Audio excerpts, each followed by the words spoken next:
Good morning.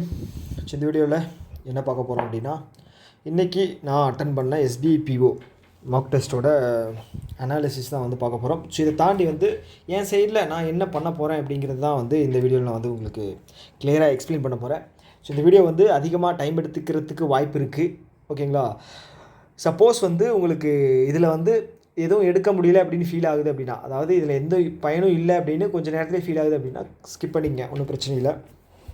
So இதில் என்னென்ன சொல்ல போகிறேன் அப்படின்னா, எனக்கு எவ்வளோ மார்க் வந்துக்கிட்டு இருக்குது, ஓகே, நான் எப்படி வந்து ப்ரிலிம்ஸுக்கு ப்ரிப்பேர் ஆகிறேன், ஸோ இதுக்கப்புறம் இந்த மார்க் டெஸ்ட்டுக்கு அப்புறம் இன்னும் ஒரு 4 நாள் இருக்கு இல்லையா எக்ஸாமுக்கு, ஸோ அது வரைக்கும் நான் என்ன பண்ண போகிறேன் அப்படிங்கிறதான் வந்து நான் உங்களுக்கு சொல்ல போகிறேன். அண்டு எஸ்பிபிஓவோட எக்ஸாம் எப்படி இருக்க போகுது, அதோட டிஃபிகல்ட்டி லெவல் எப்படி இருக்குது அப்படிங்கிறதான் வந்து கிளியராக வந்து என்னோட நாலேஜை வச்சு நான் சொல்ல போகிறேன். ஓகேங்களா? ஸோ ஒரு சில எக்ஸ்பீரியன்ஸ் இருக்குது, அதை வச்சு தான் நான் சொல்ல போகிறேன். ஸோ இதில் வந்து எதிர்கருத்து வந்து இருக்கலாம், ஓகே, தப்பு இல்லை. ஸோ நான் சொல்கிறது தான் வந்து கரெக்ட் அப்படின்னு நான் சொல்ல விரும்பல. என் சைடில் என்ன இருக்கோ அதை வந்து நான் உங்களுக்கு சொல்ல போகிறேன். ஓகே, அவ்வளோதான். ஸோ ஃபஸ்ட்டு வந்து 6வது மார்க் டெஸ்ட் 6-7 தான், 30 இருக்கு இல்லையா, 6-7 தான் இன்றைக்கி 30. ஸோ இன்றைக்கி போட்ட 6-7, ஓகே, பார்த்துருவோமா? ஸோ 6 வந்து பார்த்தீங்க அப்படின்னா மொத்தமே என்னால் வந்து 51 அட்டம்ப்ட் தான் கொடுத்துருக்கேன். ஓகே, 51 அட்டம்ப்ட் தான் கொடுத்துருக்கேன். இதில் வந்து அக்யூரசி 88. ஓகே, இதில் வந்து எவ்வளோ வந்து தப்பாக இருக்குது அப்படின்னா 45 கரெக்டு, 6 இது தப்பு. ஸோ ஓகே, இது வந்து நீங்கள் ஒரு டைம் குயிக்காக பார்த்துருங்க. நான் வந்து இது டேபிள் மாதிரி ஒன்று போட்டு வச்சுருக்கேன், அதில் வந்து நான் உங்களுக்கு எக்ஸ்பிளைன் பண்ணுறேன். ஓகே, பார்த்துட்டிங்களா? அனாலிசிஸ் நான் உங்களுக்கு கொடுத்துட்றேன். ஸோ இதில் வந்து எவ்வளோ அட்டம்ப்ட் அப்படின்னு பார்த்துங்க. ஸோ இதே தான் அங்கேயும் இருக்க போகுது. அடுத்த மார்க் டெஸ்ட் பார்ப்போமா? ஸோ அடுத்த மார்க் டெஸ்ட்டில் வந்து 60 அட்டம்ப்ட்டு இன்க்ரீஸ் ஆகிருக்கு, ஆனால் அக்யூரசி கம்மியாக இருக்குது. ஓகே ஓகே, அனாலிசிஸ் பார்த்துருவோமா? பர்சன்டேஜ் பாருங்கள், 58.58 தான். இங்கிலீஷில் வந்து கம்மியாக இருக்குது. ஓகே, குவான்ஸில் வந்து அதே அட்டம்ப்ட் தான், ரீசனிங்லேயும் வந்து அதே தான். ரீசனிங்கில் வந்து இன்க்ரீஸ் ஆகிருக்கு, அட்டம்ப்ட் இன்க்ரீஸ் ஆகிருக்கு, பர்சன்டேஜ் இன்க்ரீஸ் ஆகிருக்கு, மார்க்கும் இன்க்ரீஸ் ஆகிருக்கு. ஓகே, ஸோ இப்போது ஃபைனல் அனாலிசிஸுக்கு வருவோம். ஸோ என்ன அப்படின்னா, ஸோ இந்த மார்க் டெஸ்ட் 2 போட்டோம் இல்லையா, ஸோ இது வந்து நான் எப்படி வந்து ப்ரிலிம்ஸுக்கு ப்ரிப்பேர் ஆகிறேன் அப்படின்னா, கடைசி ஒரு 7 நாள் மட்டும்தான், 1 வீக் இல்லைன்னா வந்து ஒரு 10 days. ஸோ இதுதான் வந்து என்னோடய டெய்லி, அதாவது எல்லா ப்ரிலிம்ஸ் எக்ஸாமுக்கும் இருக்கிற ரெகுலர் பேட்டர்ன். ஏன் அப்படின்னா வந்து, ஸோ அது வரைக்கும் வந்து நான் கான்செப்டாக வந்து புதுசாக வந்து போட்டு பார்த்துக்கிட்டு ஏதாவது மெயின்ஸ் லெவலில் ஏதாவது சம் சால்வ் பண்ணிக்கிட்டு அப்படி தான் பண்ணிக்கிட்டு இருப்பேன். ஸோ லாஸ்ட் அந்த ஒரு 7 நாள் டு 10 நாள் வந்து பார்த்துட்டிங்கன்னா ஸ்பீடு மட்டும் தான் இன்க்ரீஸ் பண்ணணும் அப்படின்னு சொல்லி மார்க் டெஸ்ட் நிறைய போடுவேன். அப்புறம் வந்து குயிக்காக சால்வ் பண்ணுறது எப்படின்னு பார்ப்பேன். ஓகேங்களா? ஸோ இந்த எஸ்பிபிஓ பொறுத்தளவுக்கு எனக்கு தெரிஞ்சது என்ன அப்படின்னா, ஸ்பீடு மட்டும் வந்து யூஸ் ஆகாது. நம்ம வந்து 55 கொஸ்டின் அட்டன் பண்ணுறோன்னா 55ல் 1-2 மட்டும்தான் தப்பானா ஆகணும் அதிகபட்சம். அக்யூரசி ரொம்ப முக்கியம். இந்த அக்யூரசி வரணும் அப்படின்னா வச்சுக்கோங்களேன், நீங்கள் வந்து உங்களுக்கு அக்யூரேட்டாக எது கரெக்டாக வரும், என்னால் வந்து கான்ஃபிடெண்ட்டாக இந்த சம் வந்து என்னால் போட்டால் ஆன்சர் வந்துடும் அப்படின்னு உங்களுக்கு ஒரு ஆர்டர் இருக்கும் இல்லையா, ஸோ அதை மட்டும் அட்டன் பண்ணணும் அப்படிங்கிறது தெரிஞ்சுக்கிச்சு. ஸோ நம்மளுடைய அட்டம்ப்ட் வந்து கிட்டத்தட்ட ஒரு 60 to 70க்குள்ளே தான் வந்து வரப்போகுது கண்டிப்பாக. ஓகே, ஒரு ஒரு எபோவ் ஆவரேஜ் இல்லைன்னா வந்து நல்லா பண்ணுறவங்க இல்லை மேக்ஸிமம் எல்லாருமே.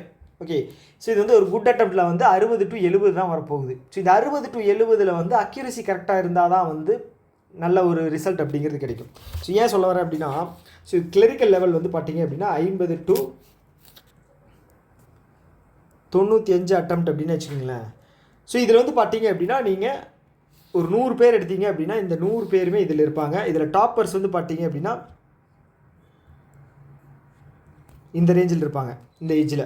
ஸோ இது பிஓவில் எடுத்து பார்த்தீங்க அப்படின்னா இந்த ரேஞ்ச் இங்கே தான் இருக்கும். இந்த டாப்பர்ஸ் அந்த ரேஞ்ச் வந்து பார்த்தீங்க அப்படின்னா 70 to 75 அந்த இதுக்குள்ளே தான் இருக்கும்.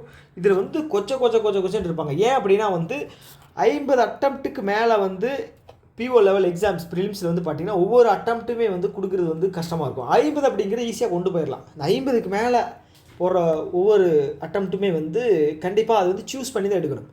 ஸோ அப்படி நீங்கள் சூஸ் பண்ணி ஒரு சம் சால்வ் பண்ணுறீங்க அப்படின்னா அதில் ஆன்சர் வர்ற மாதிரி தான் இருக்கணும். ஸோ தொட்டுட்டு நம்ம வந்து அடுத்த சம் போகிற மாதிரி இருந்துச்சு அப்படின்னு வச்சுக்கோங்களேன், டைமும் வேஸ்ட்டு, நமக்கு வந்து ஆன்சரும் வரல. ஆன்சர் வரல அப்படின்னா 1 மார்க் போச்சு. ஓகேங்களா? சப்போஸ் ஆன்சர்லைக்கு பதட்டத்தில் போட்டிங்க அப்படின்னா 1.25 மார்க் போச்சு.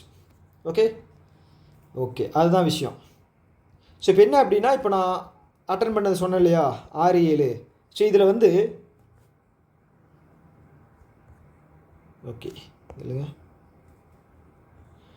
ஸோ இதில் வந்து பார்த்தீங்க அப்படின்னா 51 அட்டம்ப்ட்டு. ஸோ இது அட்டம்ப்ட் வைஸ் கம்மி தான். ஓகே, இம்ப்ரூவ் பண்ணணும். இதுலேருந்து எனக்கு என்ன தெரிஞ்சுக்கிச்சு, நான் மார்க் டெஸ்ட்லேருந்து என்ன எடுத்துக்கிட்டேன் அப்படிங்கிறது. ஸோ 29 கரெக்ட் இங்கிலீஷில், 4 வந்து தப்பாக இருக்குது. ஓகே, நான் வந்து 29 அட்டன் பண்ணி 4 வந்து கரெக்டானதே இல்லை. நான் சொன்னேன் இல்லையா கொஞ்சம் ஓரளவுக்கு இம்ப்ரூவ் பண்ணியிருக்கேன் அப்படின்னு சொல்லி. ஸோ இது வந்து 29 போச்சு அப்படின்னா மிச்சம் 24 மார்க் அப்படிங்கிறது வந்திருக்கு. ஓகே, நல்ல ஒரு இம்ப்ரூவ்மெண்ட் தான் எனக்கு தெரிஞ்சு இங்கிலீஷை பொறுத்தளவுக்கு. ஆனால் பத்தாது, இங்கிலீஷ் தான் வந்து ஸ்கோரிங் பார்ட் இல்லையா. நம்ம ஒரு 35வது குறைஞ்சது அட்டன் பண்ண பார்க்கணும், 35வது. ஓகே, ஸோ அதை தாண்டி குவான்ஸில் வந்து பார்த்தீங்க அப்படின்னா நான் நிறைய குவான்ஸில் மிஸ்டேக்ஸ் வந்து பண்ணுறேன். மிஸ்டேக்ஸ் அப்படிங்கிறது ஒன்று தானே தப்பாக இருக்குது அப்படின்னு நீங்கள் சொல்லலாம். அந்த மிஸ்டேக்ஸ் கிடையாது, அட்டன் பண்ணுறதுல மிஸ்டேக்ஸ் வந்து நான் பண்ணுறேன். ஸோ அது என்ன அப்படிங்கிறத நான் வந்து உங்களுக்கு டீட்டெயில்டாக சொல்கிறேன். அதுக்கு முன்னாடி ரெக்கார்ட் ஆகிட்டு இருக்கா? எஸ். ஓகே, அதே மாதிரி ரீசனிங்கில் பார்த்துட்டிங்க அப்படின்னா வெறும் 9 தான் அட்டன் பண்ணியிருக்கேன். இப்படி இருந்தால் என்ன பண்ண முடியும்? என்னோடய ஃபார்முலா வந்து பார்த்தீங்க அப்படின்னா, என்னோடய ஃபார்முலா இல்லை, இது வந்து பொதுவான ஃபார்முலா. ஒரு செக்ஷனில் வந்து டாப் மார்க் எடுக்கிறத விட எல்லா செக்ஷன்லேயும் ஆவரேஜ் மார்க் எடுத்து உள்ளே போகிறது தான் புத்திசாலித்தனம். ஸோ இது வந்து ரீசனிங் பார்த்துட்டிங்க அப்படின்னா அடி மட்டத்தில் இருக்குது. ஓகே, ஸோ இது வந்து பார்த்தீங்க அப்படின்னா இம்ப்ரூவ் பண்ணணும். ஸோ அதை தாண்டி அக்யூரசி 88 வந்திருக்கு, பர்சன்டேஜில் 61.74. ஸோ நான் ஆல்ரெடி சொன்ன மாதிரி நான் ஸ்லோவாக தான் எக்ஸ்பிளைன் பண்ண போகிறேன், பொறுமையாக தான், அவசரப்பட்டு நான் எதுவும் சொல்ல போகிறதில்ல. லென்த்தாக வந்துச்சு அப்படிங்கிறத பற்றி நான் யோசிக்க போகிறதும் இல்லை. ஓகே, அதனால தான் நான் முன்னாடியே டிஸ்க்ளைமர் கொடுத்துட்டேன். அடுத்தது 7வதுல வந்து பார்த்தீங்க அப்படின்னா 60 வந்து நான் இன்டென்ஷனலாகவே நான் வந்து அட்டன் பண்ணும்போதே நான் யோசித்தது வந்து அட்டம்ப்டை வந்து அதிகம் பண்ணணும் அப்படின்னு தான். ஸோ அப்படி அட்டம்ப்ட் அதிகம் பண்ணும்போது 82 எப்படி தப்பாச்சு அப்படின்னா ஸ்பீடு தான். ஸ்பீடு இம்ப்ரூவ் ஸ்பீடு கொஞ்சம் இன்க்ரீஸ் பண்ணும்போது அக்யூரசி டவுன் ஆகுது. ஓகேவா? ஸோ அது வந்து இந்த மார்க் டெஸ்ட் வந்து சரி கொஞ்சம் டிஃபிகல்ட்டாக இருக்குது அப்படின்னு நீங்கள் யோசிக்கலாம். அதனால கூட தப்பாக இருக்கலாம் அப்படின்னு நான் நோட் பண்ணியிருக்கேன். ப்ரீவியஸாக இருக்கிற எல்லா இது தன்னால் எழுதிட்டு இருக்கோம் இல்லையா, ஸோ அதிலே தெரிஞ்சிருக்கு. ஸோ அப்போ வந்து அட்டம்ப்ட் அதிகம் பண்ணுற டைமில் வந்து அக்யூரசி கம்மியாகாத மாதிரி பார்த்துக்கணும். ஸோ அதுக்கு ப்ராக்டிஸ் பண்ணணும். ஓகே, ஸோ அடுத்ததில் வந்து பார்த்திங்க அப்படின்னா 7 தப்பாக இருக்குது. பார்த்தீங்களா, 18.25 தான் வந்திருக்கு இந்த இதில். ஸோ இதில் வந்து பார்த்திங்கன்னா அதே மாதிரி 1 தப்பாக இருக்குது. ஸோ இதில் வந்து பார்த்திங்க அப்படின்னா 20ல் 3 வந்து தப்பாக இருக்குது. Okay, so accuracy 82, percentage 58.83. Okay, so இது இப்படியே இருக்கட்டும். ஸோ அடுத்தது வந்து குவான்ஸில் வந்து ஸ்ட்ராட்டஜி வந்து பார்ப்போம். இதில் எனக்கு ரீசனிங்கில் நான் சொல்லுவேனா இல்லையான்னு தெரியல, ஏன்னா நான் அவ்வளோ ஸ்ட்ராங் இல்லை அப்படிங்கிறதுனால நான் ரீசனிங்கில் வந்து நான் சொல்கிறதுக்கு எனக்கு வந்து ஒரு மாதிரி இதாக இருக்குது. ஸோ அதனால் நான் குவான்ஸில் வந்து நான் உங்களுக்கு கண்டிப்பாக எப்படி இருக்கும் அப்படிங்கிறத வந்து நான் சொல்கிறேன். ஓகே, ஸோ குவான்ஸை பொறுத்தளவுக்கு வந்து பார்த்திங்க அப்படின்னா 30 மார்க் கேட்குறாங்க இல்லையா. ஸோ இதில் வந்து புத்திசாலித்தனம் வந்து 15 to 20 அக்யூரேட்டாக 100% அக்யூரஸியோட அட்டன் பண்ணுறது தான் புத்திசாலித்தனம். ஓகேங்களா? இது வந்து 15 to 20 கம்மியாக இருக்கே அப்படின்னு ஒரு சிலர் யோசிக்கலாம். இது வந்து SBI PO. ஓகே, ஸோ வாங்கலாம், 25 வாங்கலாம், 30 கூட வாங்கலாம். நான் சொல்கிறது ஆவரேஜாக 15 to 20 வாங்குறது புத்திசாலித்தனம். ஸோ அதற்கு தகுந்த மாதிரி எப்படி நம்ம வந்து அட்டன் பண்ணணும் அப்படின்னா, ஸோ பேட்டர்ன் எப்படி இருக்க போகுது அப்படின்னா 2 DI வந்து கன்ஃபார்ம். ஓகே, ஸோ இந்த 2 DIயில் ஒரு DI வந்து ட்விஸ்ட்டாக இருக்க போகுது. ஸோ அதை சால்வ் பண்ணால் உங்களுக்கு வந்து பார்த்துட்டிங்க அப்படின்னா சம்மு அந்த இது இருக்கு இல்லையா கொஸ்டின், அது வந்து ஈஸியாக இருக்கும்.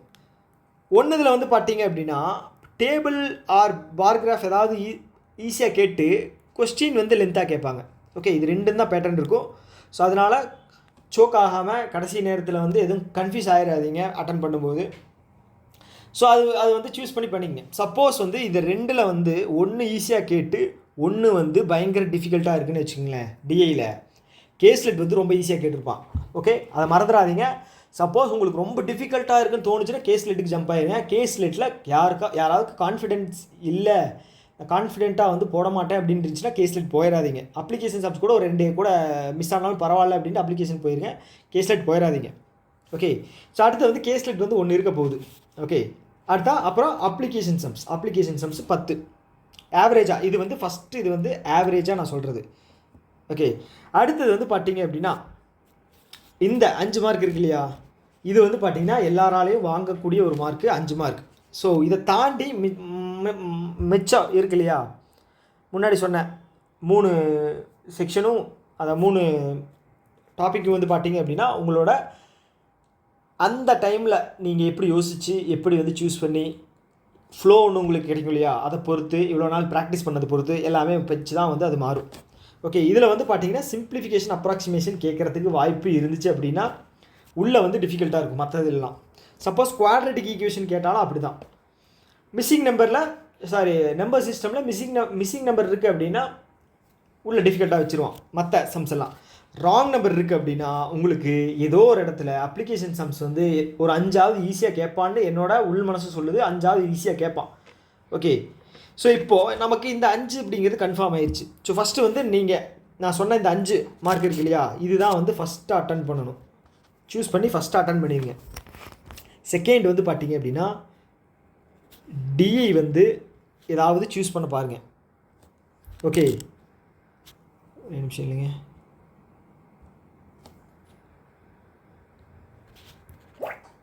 என்னாச்சு இதுக்கு?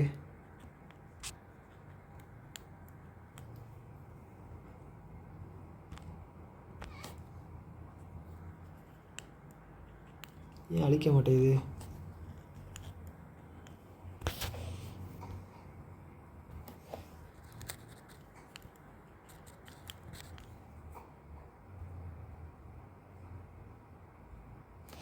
ஓகே, டிஏ இருக்கு இல்லையா, ஸோ இதில் வந்து 1 வந்து ஈஸியாக இருக்கும், அதை சூஸ் பண்ணி அதை போட்டுருங்க. 10 மார்க்கு கன்ஃபார்ம். ஓகே, அதுக்கப்புறம் வந்து நீங்கள் இன்னொரு டிஐ போகிறதா இருந்தாலும் போகலாம். இல்லை அப்படின்னா கேஸ்லெட் இது அப்ளிகேஷன் சம்ஸ் போயிருங்க. அப்ளிகேஷன் சம்ஸில் வந்து கண்டிப்பாக உங்களோட ஆர்டர்னு ஒன்று இருக்கும். எனக்கு இந்த டாப்பிக்கில் தான் எனக்கு வந்து நான் வந்து ஸ்ட்ராங் அப்படிங்கிற ஒரு ப்ரையாரிட்டி லிஸ்ட் இருக்கு இல்லையா, அந்த ஆர்டர்லேருந்து அட்டன் பண்ண பாருங்கள். ஒரு நிமிஷம் வந்து நம்ம தேடுறதில் வீணாக போனாலும் பரவாயில்ல, மிச்சம் 19 நிமிஷத்தில் வந்து டைம் மேனேஜ் பண்ணி அடிச்சுக்கலாம். ஸோ நீங்கள் என்ன பண்ணுறீங்க அப்படின்னா ப்ரையாரிட்டி வைஸ் வந்து அப்ளிகேஷன் சம் சால்வ் பண்ண பாருங்கள். ஸோ அதுதான் வந்து உங்களுக்கு அடிஷ்னலாக வந்து பார்த்தீங்க அப்படின்னா ஒரு 7 to 8 மார்க் வந்து உங்களுக்கு வந்து இம்ப்ரூவ் பண்ணுறதுக்காக வாய்ப்பு இருக்குது. ஓகேங்களா, அப்போ 17 to 18 மார்க் வந்து கன்ஃபார்ம். ஸோ அதை தாண்டி வந்து டைம் இருக்குது அப்படின்னா இன்னும் சப்போஸ் வந்து நீங்கள் போடும்போதே வந்து ஈஸியாக இருக்குது அப்படின்னா கேஸ்லெட்டோ இல்லை வந்து இன்னொரு டிஏவோ போட பார்த்துட்டு அதுக்கப்புறம் வந்து அப்ளிகேஷன் சப்ஸுக்கு வாங்க. ஓகே, கடைசி நேரத்தில் வந்து 2 நிமிஷத்தில் வந்து இருக்கும்போது டிஐ தொடுறதை விட அப்ளிகேஷன் சம்ஸ் ஏதாவது தொடுறது தான் வந்து புத்திசாலித்தனம். கடைசி ஒரு 5 நிமிஷம் இருக்கும்போது கூட இந்த டெக்னிக்கை ஃபாலோ பண்ணிக்கங்க. அந்த 5 நிமிஷம் 15 நிமிஷத்துக்கு அப்புறம் போயிடுச்சு அப்படின்னு வச்சுக்கங்களேன், நீங்கள் எதையுமே தொடாதீங்க. எதுனா டிஐ ஆகட்டும் கேஸ்லெட், ஸோ இதில் 2மே எதையுமே தொடாதீங்க. அதுக்கு முன்னாடி எல்லாமே சால்வ் பண்ணிடுங்க. கடைசி 5 நிமிஷம் மட்டும் அப்ளிகேஷன் சம்ஸ் வந்து சால்வ் பண்ண பாருங்கள். ஓகே, சப்போஸ் உங்களுக்கு வந்து இந்த ஒரு 3 நிமிஷம் இருக்குது கடைசியில், நீங்கள் கேஸ்லெட் வந்து முக்கால்வாசி முடிச்சிட்டிங்க அப்படின்னாலும் அது வந்து வேஸ்ட்டாக போயிடும். அந்த 3 நிமிஷமே வேஸ்ட்டாக போயிடும். அதுக்கு நடுவில் நம்ம 3 நிமிஷத்தில் வந்து ஒரு 3 அப்ளிகேஷன் சம்ஸை போட்டுருக்கலாம். ஸோ அந்த மாதிரி டைம் வந்து கரெக்டாக மேனேஜ் பண்ணிவிட்டு இது பண்ணிக்கங்க. ஸோ இப்படி தான் வந்து நான் வந்து குவான்ஸில் இப்போ 13 தான் அட்டன் பண்ண முடிஞ்சுது. நான் என்ன பண்ணியிருக்கேன்னு பார்த்துட்டிங்க அப்படின்னா அந்த இது இருக்கும் இல்லையா, அட்டன் பண்ணது யார் பர்சன்டேஜ் வரும் இல்லையா, ஸோ நான் பார்க்குறேன் இப்போ மேக்ஸிமம் அட்டன் பண்ணாதவங்க அதை போய் நான் வந்து தேவையில்லாமல் அட்டன் பண்ணி வச்சுருக்கேன். கேஸ்லெட் வந்து ஒரு 3% தான் இருக்குது, அதில் நான் அட்டன் பண்ணி 5 நிமிஷம் 6 நிமிஷம் வந்து வேஸ்ட் பண்ணியிருந்திருக்கேன். ஸோ இந்த மாதிரி பண்ணியிருந்திருக்கேன். இது வந்து அவாய்ட் பண்ணிங்க. டைம் மேனேஜ்மெண்ட் வந்து ரொம்ப முக்கியம். இது டைம் மேனேஜ்மெண்ட்டை தாண்டி வந்து அக்யூரஸியும் அட்டெம்ப்ட் வந்து எவ்வளோ உங்களால் வந்து ஒவ்வொரு இது அதிகம் பண்ண முடியும். 55+ மேலே வந்து அட்டன் பண்ணுற ஒவ்வொன்றுமே வந்து டிசைடிங் ஃபேக்டர். ஓகேவா, வித் அக்யூரஸியோடு அட்டன் பண்ணிங்க அப்படின்னா கண்டிப்பாக வந்து ஈஸியாக இது பண்ணிடலாம். ஓகே, அவ்வளோதான். ஸோ இந்த வீடியோவில் வந்து இதுதான் நான் வந்து சொல்ல வந்தது. ஸோ இதை தாண்டி வந்து வேறு ஏதாவது டவுட் இருக்குது, எகெயின் வந்து நான் என்னோட இதுவும் சொல்ல மறந்துட்டேன் இல்லையா. ஸோ அடுத்தது வந்து இன்னொரு விஷயம் எல்லாமே மறந்துடுறேன். ஸோ இது வந்து ஃபஸ்ட்டு பேட்டர்ன். ஓகே, செகண்ட் பேட்டர்னில் வந்து சின்ன சேஞ்சஸ் தான் இருக்கும். செகண்ட் தேர்டு பேட்டர்னில் கொஷின்ஸ் மட்டும் தான் மாறும். ஓகே, இதில் வந்து பார்த்தீங்க அப்படின்னா 6 கொஷின்ஸ் கேட்குறக்கு வாய்ப்பு இருக்குது டிஏயில். அப்படி கேட்டாங்க அப்படின்னா அப்ளிகேஷன் சப்ஸில் வந்து கம்மி பண்ணிடுவாங்க. இதில் வந்து கம்மி பண்ண மாட்டாங்க. இதில் வந்து 5 கேரண்டி. தேர்ட் பேட்டர்னில் வந்து பார்த்தீங்கன்னா இதில் 1 மார்க் கம்மி பண்ணிவிட்டு சிம்பிளிஃபிகேஷன்லையோ அல்ல அப்ராக்சிமேஷன்லையோ வந்து ஒரு கொஷின் அதிகம் பண்ணிடுவாங்க. அவ்வளோதான் விஷயம், அவ்வளோதான். ஸோ அடுத்தது நான் என்ன பண்ண போகிறேன் அப்படின்னா இன்னொரு 4 நாள் இருக்குது. ஸோ வெறும் ஸ்பீடு மட்டும் தான் இன்க்ரீஸ் பண்ண போகிறேன். கான்செப்டாக வந்து எல்லாமே கிளியராக இருக்குது. ஓகேங்களா, இதுக்கப்புறம் வந்து ஸ்பீடு மட்டும் தான் இன்க்ரீஸ் பண்ணி ஒரு 70 அட்டெம்ப்ட் அப்படிங்கிறத கொண்டு வந்து நிப்பாட்டணும். 70 அட்டெம்ப்ட்டு வித்து 90% அக்யூரசி. எவ்வளோ வரப்போகுது? 90%னா 61.25. ஓகே, சப்போஸ் நீங்கள் 60 தான் அட்டன் பண்ணியிருக்கீங்க அப்படின்னா 90% அப்படிங்கிறது வந்துச்சுன்னு வச்சுக்கோங்களேன், உங்களுக்கு எவ்வளோ மார்க் வரும்? 52.5. ஓகே, ஸோ இது வந்து மதில்மேல் பூனை மாதிரி தான் இருக்கும். கேட்டான் வால் தான். அவன் வந்து ஐபிபிஎஸ் வந்து நமக்கு வந்து நம்மளோட இதை பார்த்துக்கிட்டு ஷிஃப்ட்டோட டிஃபிகல்ட்டியை பார்த்துக்கிட்டு அந்த பெர்சன்டேஜ் எல்லாம் பார்த்து எக்ஸ்ட்ரா மார்க் போடுறானா அப்படின்னு சொல்லி வெயிட் பண்ணுறத வந்து கொஞ்சம் என்ன சொல்கிறது, ஒரு டவுட்டாக இருக்கிறத விட நம்ம வந்து இந்த அக்யூரேட்டாக மேக்ஸிமம் அக்யூரசி கொடுத்து நம்பர் ஆஃப் அட்டம்ப்ட்ஸையும் அதிகம் பண்ணி நம்ம வந்து சேஃபான ஒரு சைடில் இருக்கிறது பெட்டர். ஓகே, அவ்வளோதான். ஸோ இதை தாண்டி வந்து பார்த்தீங்க அப்படின்னா உங்களுக்கு அந்த நாள் வந்து கரெக்டாக அமையணும். ப்ளஸ் வந்து ஃப்ளோ கிடைக்கணும். முக்கியமாக வந்து உள்ளே எழுதும்போது அந்த ஃப்ளோ கிடைக்கணும். அப்படியே ஸ்டக் ஆனாலும் நீங்கள் வந்து அதை வந்து எப்படி மேனேஜ் பண்ணுறீங்க அப்படிங்கிற அந்த ஸ்கில், அந்த ஒரு ஸ்கில்ல தான் வந்து இருக்குது எக்ஸாம் அப்படிங்கிறது. ஸோ அதனால் எல்லோரும் நல்லா படிங்க. All the best. ஸோ இதுக்கப்புறம் வந்து பார்த்தீங்க அப்படின்னா என்னோட இதில் வந்து 4ஆம் தேதிக்கு மேலே தான் வந்து நான் கரண்ட் அஃபேர்ஸ் வந்து கண்டினியூஸாக 6 நாள் வந்து உங்களுக்கு வீடியோ அப்லோட் ஆயிரும். ஓகே, ரிமைனிங் இருக்கிற அந்த ஜூலை மந்தோட இது வந்து பார்த்திங்கன்னா கண்டினியூஸாக வந்து நான் உங்களுக்கு போட்டுருவேன். அதனால் நீங்கள் அதை பற்றி கவலைப்படாதீங்க. அதுக்கப்புறம் வந்து பேரலாக அஃபேர்ஸ் க்ளவுடோடு வந்துடும். இப்போ வந்து என்ன ரெகுலராக வரும் அப்படின்னா அஃபேர்ஸ் க்ளவுடோட இன்சைட்ஸ் மட்டும் நான் டெய்லியும் வந்து போட்டுருவேன். ஓகே, அதை தாண்டி நடுவில் ஏதாவது சின்ன விஷயங்கள் ஏதாவது சொல்லணும், என்னோடய விஷயத்தை மார்க் டெஸ்ட் ஏதாவது ஷேர் பண்ணணும் அப்படின்னாலும் நான் வந்து இதில் வந்து உங்களுக்கு ஷேர் பண்ணுவேன். அவ்வளோதான். ஸோ எல்லாருக்கும் ஆல் த பெஸ்ட். நல்லா படிங்க. ஓகேவா? ஸோ ப்ரிப்ரேஷன் நல்லா பண்ணுங்கள். எக்ஸாம் போய் ஜாலியாக எழுதுங்க. அவ்வளோதான். ஓகே, ப்ரிப்ரேஷன் வந்து ஜாலியாக இருந்துட்டு எக்ஸாம் போய் பதட்டமாக எழுதக்கூடாது. இது வந்து ரிவர்ஸில் போயிடும். Okay, tata, bye bye. இன்னொரு வீடியோ மீட் பண்ணலாம்.